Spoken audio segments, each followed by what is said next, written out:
Don't be a modern day Jonah.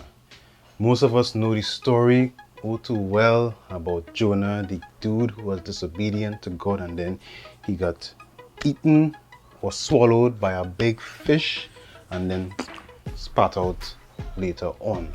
I read this over and I found something very interesting. I saw that all this happened in the first chapter. Imagine a movie when all the action happens in the first 20 minutes. You're not gonna say, oh well, movie done, let me go.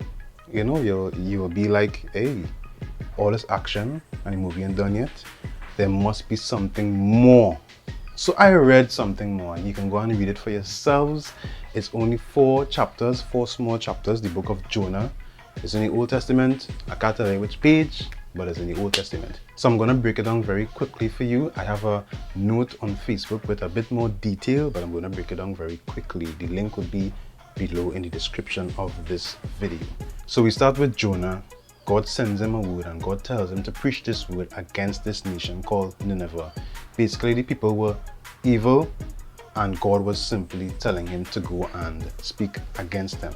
So he didn't want to do that, so he decided to try to run away, and the ship that he was on ended up being caught up in a storm that God sent, and they reluctantly threw him off. So while the seas above were calm, Jonah was below and God sent a big fish to swallow him up. And in the fish, Jonah was lamenting about all this drama. Jonah's a real drama queen, in my opinion. Jonah was lamenting, and although we might look at him and be like, Jonah boy, we do the same thing. We wait till God afflicts us with some kind of pain, some kind of hurt, some kind of something that we don't like, and it's only then we turn to God, and then God has to be the one to take us and rescue us. It's a shame. But God allows him to go back on dry land, and God talks to him about the same mission. So he ended up doing it. He ended up going to the people and telling them what God said. And then the people repented, the entire nation repented, and God withheld his hand of judgment from that city. But Jonah was vexed. And before you look at Jonah as being ungrateful or whatever, think about it in this way. Imagine the guy who was found with the 9 and the 14-year-old girls in his Navara being set free just because he says he's sorry. Would you want to go and deliver that word to him? I believe that just like you, Jonah was a righteous person. In spite of the fact that he disobeyed God, I believe Jonah wanted to see justice. He wanted to see things go right. And the fact that this action that God was telling him to do would seem to him as being injustice, he had a problem with that. Fast forward to the end of the story, Jonah was sitting outside the city as if he was waiting to see that God would still go and destroy them.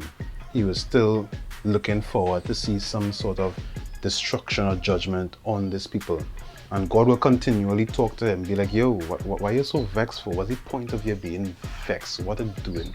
And Jonah will still be in his drama queen mode. He'll be like, oh gosh, it's better die. I'm better dead than live. And all kind of drama. So Jonah there waiting to see what will happen to these people. And he ended up falling asleep. God caused a gourd, hope I say it properly, a gourd. God caused a gourd to grow up, which is basically a broad-leafed tree, to give him shade and shelter. But then God caused a worm, as the Bible puts it, to smite the gourd, so that the gourd, as much as it grew up very quickly and sheltered him, the gourd withered, and soon enough there was no shelter for Jonah. And then Jonah was on more drama again. He said, oh Lord, I got dead, it's better dead. God brought to Jonah's attention the fact that he was thankful for this tree that brought him shade. Even though Jonah didn't do anything to cause that tree to give him shade. God was making a comparison, showing him that in the same way that he was thankful for this tree bringing him shade, is the same way that the people of Nineveh were thankful for God applying mercy. God showed Jonah so much mercy, and then Jonah was still angry that God showed mercy to somebody else. And we could all relate to this. Sometimes we don't want to see mercy being applied to some people. Sometimes we even get vexed when God allows his hand of mercy to rest on someone else.